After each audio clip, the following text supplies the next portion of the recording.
wale ambao wanadhani ni maelekezo ya ziara wasome alama za nyakati. Hatutavumilia uvivu, uzembe, wizi, udokozi. Na nadhani kwa salamu za mikoa ambako tumetangulia watakuwa wamepata. Tulipita wilaya moja tukakuta wamegawana fedha ya miradi zaidi ya milioni 300. Wamelipana posho.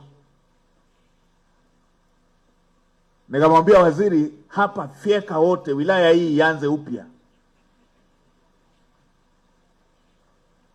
Ndio, wala usihangaike kuhamia, fyeka.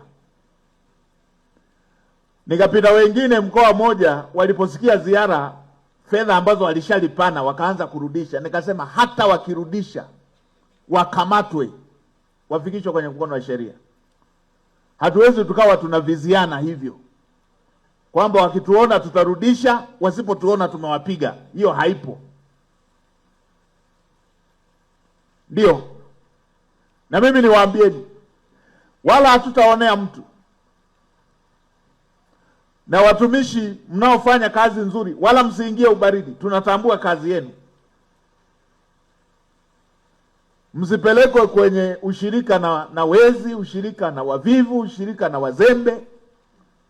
Usitengeneze umoja wa aina hiyo. Tunatambua nchi hii inasonga mbele kwa sababu ina watumishi wazuri, wapo. Ila hawa wachache walio wavivu tutashughulika nao. Vitu vya mazoea